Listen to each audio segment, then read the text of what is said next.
All right, let's kick this video off with this. The best way to success is learning from others' failures. All right. The best way to success, the direct way to becoming successful is to learn from others' failures. Now, I'm going to tell you at the age of 21, some mistakes that I saw that I made financially from prior to adulthood, my teenage years, all the way up until becoming an adult. And by me being able to give you these little tidbits, I feel like these are going to help some other people in realizing any mistakes that they may be making or any mistakes that they don't want to make, which will in turn help them and allow them to be more financially literate and successful moving forward. Now, these are just going to be a list of things that I want to talk about, and I have certain things that I'm going to touch on, but I'm just going to kind of start talking. And, if you see me pause, it's just because I want to make sure that I hit everything on this list. Because you guys know I don't record scripted. I come straight from the heart, but I did write down certain things that are key points for this video that I'm going to make sure get hit. So the first thing is, do not fall for criticism. All right. There's so many of us out there that are, next level thinkers. We think outside of the box. We want to accomplish things and think about accomplishing things that others can't fathom. They're over the top for others. Our thought process are not the same as other people's. So whenever you allow yourself to fall for criticism, you're basically just sitting there and allowing yourself to be bullied. You're letting someone else tell you what you should do, letting someone else crush your dreams or crush your hopes and letting them bring you down. Stop doing that. Don't allow that to happen to yourself. Okay. If you have a dream, if you have a business you want to start, if you have a job that's your dream job, whatever, that goal is, you want to be a billionaire, do not fall for criticism and let people tell you that you can't do stuff. Do not allow people to talk down on you and to hurt your feelings or degrade you and your worth and the things that you want to accomplish. Don't do it. Just go out and reach for those goals and accomplish them. All right. Do not fall for criticism. Do not allow peer pressure or anything to push you down. Okay. Someone may say your idea is bad, but you thought of it and there's billions of other people in the world. So with all these billions of other people in the world, I feel like you can find at least 1 million of them to give you $1 for whatever your profitable idea is. So stop allowing other people to bring you down. All right, the next thing, and probably the most important thing, is making sure that you are financially educated. And by financially educated, I mean well-rounded. Understand finance, understand the cash realm, understand the credit realm, understand business, understand investing, understand being an employee, understand being a small business owner.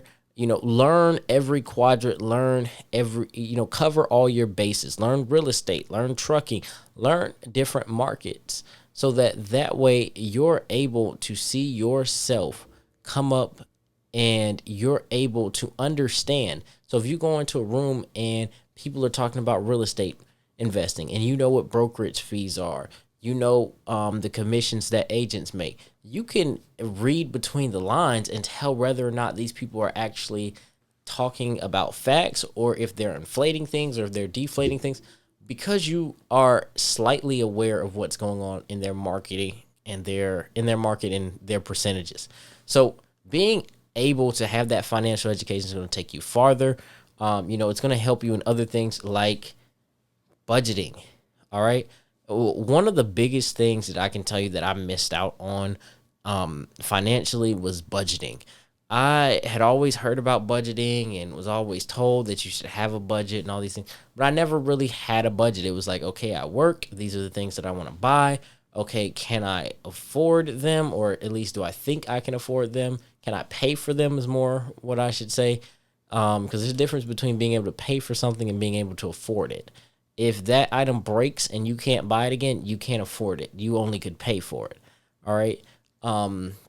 If you couldn't afford to if you couldn't pay for the insurance policy to go on that item, so if something happens to it, you could get that item replaced. You couldn't afford it, you could pay for it. There's a difference. So budgeting and really understanding my finances was something that I just realized, like, I did not have that. It was far fetched for me. That there were people out there who actually budgeted and sat down and did that. My budgeting was, okay, these are my bills. Okay, this is how much money I make, and this is what I can pay for. And that was kind of how I did my budgeting for a long time, and never really created a real true plan. An every dollar counts budget, as Dave Ramsey calls it, where where every cent is going. Now, the next thing that I want to talk to you guys about is large purchases. All right. And, do not get tricked with these large purchases and people telling you that, oh, you should be able to do this, or you deserve this, or you deserve that. If they feel like you deserve it, tell them to purchase it for you. Tell them, hey, you know what? You feel like I deserve this or I deserve that. Purchase it for me. Buy it for me. If you feel like I deserve this, then you should give it to me. Gift it to me. Don't tell me what I deserve with my accomplishments. Let me tell myself that with the things that I choose to spend my money on. Large purchases, I notice a lot of times we make large purchases not for ourselves, but we make large purchases actually for the others around us, because our mom says you deserve that car. So you go and spend all this money on a brand new car when you could have bought a used car. Or our friends say, oh, you deserve to have that phone, or to have this, or to have that. And when, we have that peer pressure, and that pressure from our family of, you should be doing this, or could be doing this, or could be doing that, or should have this, or should have that. That messes with us. So we want to go and get that stuff, but I'm telling you, hold off, especially on the large purchases on cars and homes and things like that. If you don't need a 4-bedroom house, don't buy one. Buy a 2-bedroom, buy a 1-bedroom, buy what you need, what fits you, not what others want to see. All right, now the next thing, over leveraging. Be careful with this. There's so many people who want to start a business solely based off of credit, and all these gurus are going to tell you, oh well, you can get in real estate with just credit, or you can get in trucking with just credit, or this with just credit. And if you're just always spending credit, and leveraging, what happens when the bank calls in on those loans? Yes, it's good to leverage at times. Yes, it's good to make flips with your credit. But no, you do not want to over leverage or overextend yourself where there's no opportunity for you to come back. So once again, I repeat, do not over leverage yourself. If it's not stuff that you could pay off, if all else fails, do not. I repeat, do not go and spend money on it. Now, the next thing, saving. This is one that I've always been bad on. Continue to be bad on, but I'm working on saving. Make sure that you're always saving something. What I actually had to do at one point was go to my job and change it to where the first $50 of every one of my paychecks went to a different bank account. So basically, my money, before I could even see it, it was going to another bank account. I put it in that bank account, and I checked that bank account once a week. And then at one point, eventually, I started checking it like once a month. And basically just to make sure that my money's still in there and nothing fraudulent is going on, but to prevent a situation where I'm not saving and I don't have anything. Take something small for yourself and throw it to the side. Save something for you. Save something for a rainy day. So have a savings, please. The next thing, increasing your income, and not just increasing your income, but increasing your self-respect. There are so many people out there, so many people who work for someone, and that person is their complete lifeline. And that's that. And if that person was to fire them, they wouldn't know what to do. Whatever. They're stuck. And don't do that. Do not put all your eggs in one basket. Have multiple streams of income. Bring money in from different places. If you're working at a job, that job's not working for you, find another one. Go somewhere else. Do what you got to do to be happy and to enjoy your life and build yourself up. Increase your income by any means. Do whatever you have to do to build yourself up. Now, the next thing, stay away from negative influences. If you have friends that are doing things that you know are negative, or they're always giving you a negative connotation, stay away from these people. If they're doing drugs, if they're using controlled substances, if they are bad financial influences, they're telling you to buy things that you don't need or shouldn't buy. They're encouraging certain purchases. They're telling you, hey, stay at this job with me, even though you want to leave. You don't like this job. If the job's not paying you enough money, you want to go somewhere else. But that friend's like, hey, well, we've been working at McDonald's together for the past 10 years, and I want you to stay here with me. Mind you, there's nothing wrong with working at McDonald's. But if you're not seeing yourself build and grow within that atmosphere, leave. Come on, y'all. Leave. Stop sleeping on the money. Stop sleeping on the money, y'all. Go find your money somewhere else.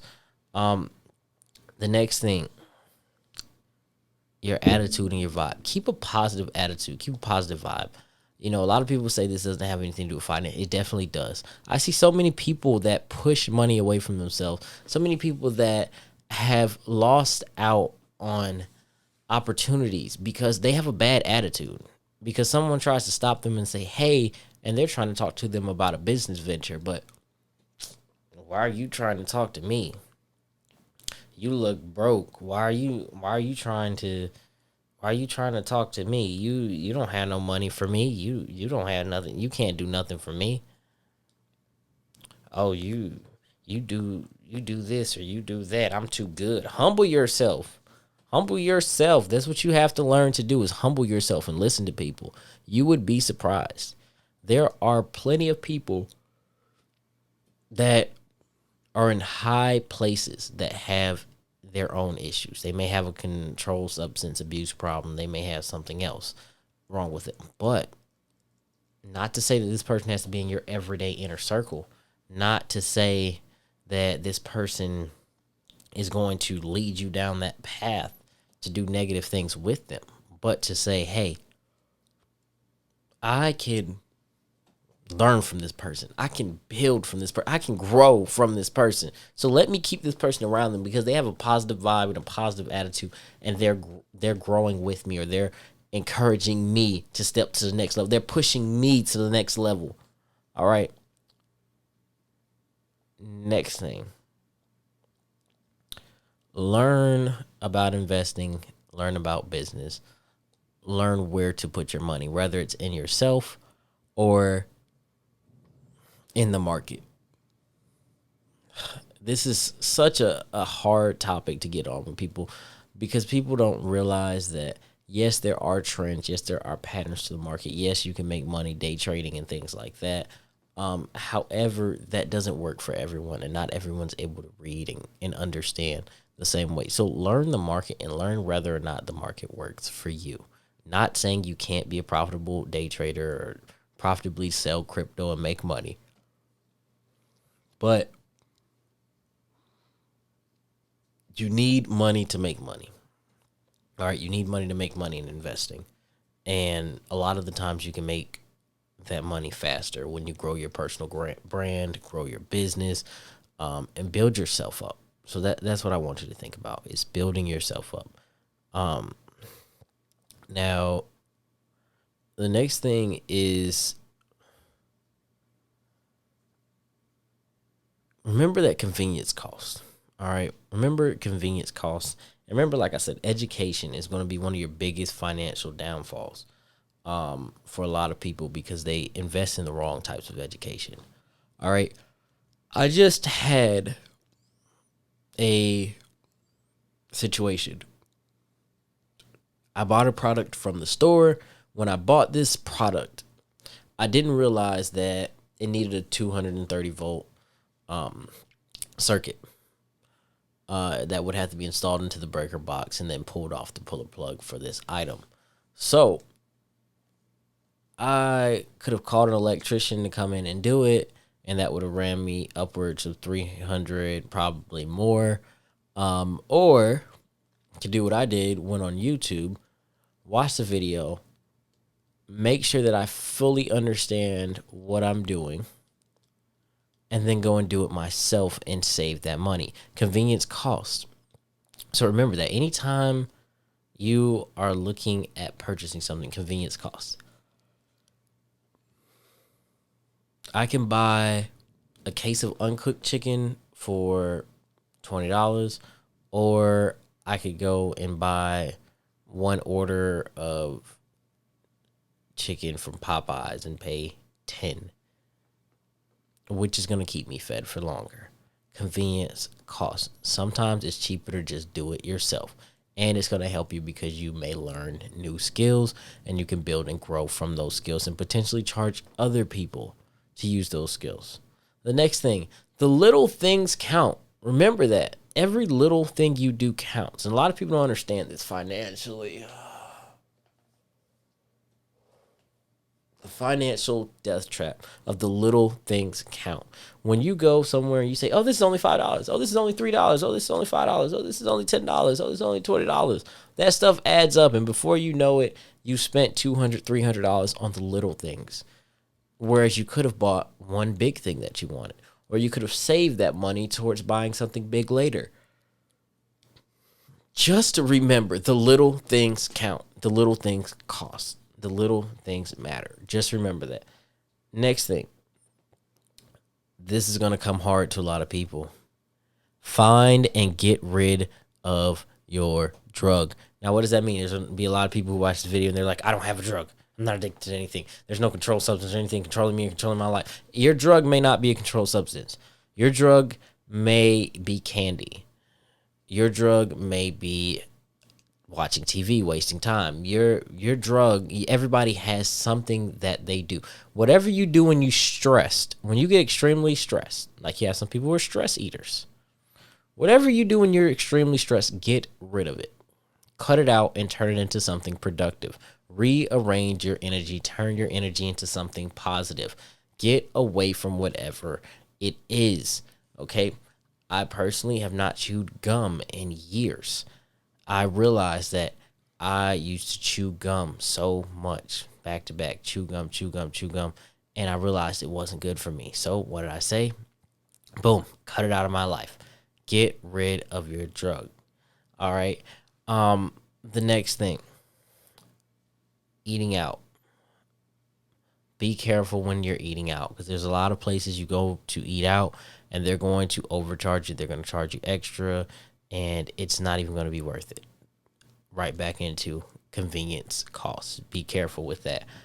The other thing, be aware of what you're paying for and take full advantage of that. Why am I saying this? There's so many people who have health insurance or dental insurance or all these other things through their job, and they never use them. There's so many people who have car insurance. They never read their policy to know that they have roadside assistance, or, they have credit cards and they don't realize that their credit cards, if they pay their phone bill with them, insure their phone. They don't realize all of these things. Just understand that everything you're paying for, you need to be using, or you need to get rid of it. So pay for it, use it, or get rid of it. All right, simple. Next thing, building your credit. There's going to be so many people who are going to tell you, oh, you can live in society without credit, cash. You can live in society without credit. You can live in society comfortably without credit. But for the majority of people that are trying to grow, you're going to need your credit at one point or another. You're going to want a mortgage. or a car or something. And if you can live with just cash, that's fine. But why not still have a safety net in case of something crashes, where you can tap into that line of credit and you can take advantage of it and use it rather than letting everything fall out in front of you. Now, this is something that took me took me a while to understand. Don't ever be stagnant. All right. This is one of those that it hits when you think about it. Don't be stagnant. If you've been working the same job, if you have kept the same education level, if you are still living in the same house, if you're not trying to elevate yourself and grow, still driving the same old beat up car, there's nothing wrong with these things if that's the things that you want to do, but you should be able to have the opportunity every day to step out, grow, build, and reach that next level. So stop being stagnant and stop sleeping on the money. Don't sleep on the money and step out to that next level. Accomplish the things that you want to accomplish in life. Build and grow every day. And then once you get there, the last thing that I want you guys to think about on your financial journey, right? And a lot of people won't understand this, but reach back and give back. All right. I was always taught when I was in ROTC that you're supposed to know, two jobs up and one job down. All right. And your job is to help the person under you come up so that you can move into the position above you. If you're climbing up a ladder and there's no one to hold up the bottom of the ladder and the ladder falls, what happens to you? So you have to give back. You have to bring other people up with you. You have to have a team of people who are going to work with you. And you have to just give out those positive vibes and those positive things into the world, because eventually they will come back to you and you're going to learn and grow from them. And you're going to feel great that you're going to be helping others and stimulating the economy and keeping this world afloat as a productive citizen. So just please remember all of these things. Like I said, growing up, I've always wanted to be an entrepreneur. I've always been a business oriented person, and you just have to take a step back and realize, am I growing a business for me, or am I growing a business for someone else? Am I working on my finances for me, or am I doing them for someone else? It's like people who do multi-level marketing and they think that it's a business. Oh, this is my own business that I run. No, you don't run anything. You run around for these people and sell their products. It does not have your name on it. This is not your service. This is not your product. All right. And that's what I want you guys to understand is when you step out into the world and you're talking about financial literacy and yourself being financially literate and building yourself up, you can't spread out what you heard somewhere else and things that you haven't done and things that you haven't accomplished or reached. You have to spread what you know and spread your successes as well as your failures, because if other people can learn from your failures, they can get ahead a lot faster. I always say, that's one of my top things is large purchases. Do not make large purchases when you're young, because you don't know what you're doing and you don't know what you're trapping yourself into. Make those large purchases once you're more established and you can really afford to make those moves. So with that being said, as always, thank you guys. See you guys next video, and peace out.